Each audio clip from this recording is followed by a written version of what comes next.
Cette histoire se déroule entre un pays A et un pays B, à ne pas confondre avec PIB, produit intérieur brut, indicateur de mesure de richesse d'un pays ou d'un habitant. Donc, cette histoire se déroule entre un pays A et un pays B. A, avoir, B, blanchisseur. Blanchisseur, pas de vêtements, mais de biens. De biens pas souvent très bien acquis. Dans le pays A, pays au paysage pittoresque, coulent des fleuves de ressources naturelles, des torrents de matières premières les plus recherchées au monde. Or noir, or jaune, or marron, vert, bleu. Et naturellement, le pays A attire non seulement des touristes, mais aussi des pays. Des pays P, puissants, lui font souvent des yeux doux, le nez mou, mais le pays A garde le contrôle de ses ressources et s'impose bien sur le marché international, fixant notamment ses propres prix. Cependant, à la cime du pays A est assis depuis longtemps un roi devenu très riche à force de garder les biens du pays. On raconte même que ses palais ne peuvent plus contenir ses trésors, enfin les trésors du pays. Ainsi, le riche roi du pays A fait appel au pays B pour garder sans stress ses avoirs. Le pays B est réputé être un paradis. Paradis pour ceux qui fuient l'enfer des impôts. Paradis pour les éléphants blancs. Ces grands bureaux, impressionnants de l'extérieur, vides à l'intérieur. Et comme d'hab, le pays B accepte les avoirs du riche roi du pays A.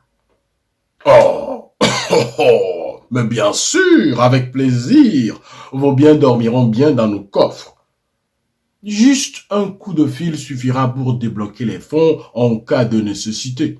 Le riche roi du pays A est respecté par ses pairs, adulé par ses compères, vénéré par ses proches collaborateurs qui lui chantent souvent des louanges. Longue vie, longue vie, longue vie, longue vie. Tu es éternel comme le Saint-Esprit, longue vie, rien ne peut t'atteindre, rien ne peut t'éteindre. Le riche roi du pays A de grands projets pour son continent et est connu pour ses dons multiples ci et là. Et bien que les habitants du pays A mangent bien à leur faim, ils ont soif. Soif de nouvelle ère musicale. À chaque fois qu'un habitant a un brin d'inspiration pour chanter un nouvel air en do mineur, il se fait frapper par le pouvoir dominateur. Les sages disent qu'Abri déjà frappé n'a plus peur de couteau. Un jour, le peuple tel un couteau s'érige contre le roi. Quitte le pouvoir. Royalement, le roi prend cette menace pour une fourmi pas magnant. Beau, la guerre éclate.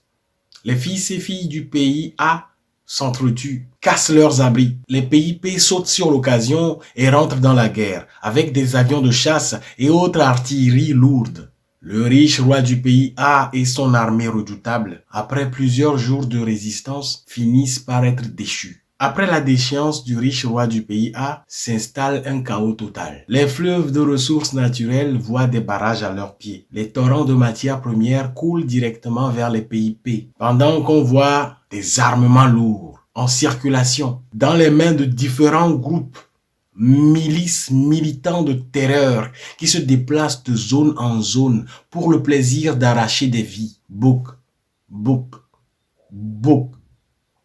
d'âmes en jeu. On raconte qu'après la chute du riche roi, le pays A demandé au pays B la restitution de leurs biens. Mais le pays B a répondu par la négation. Désolé, les biens du dictateur sont gelés, congelés, surgelés.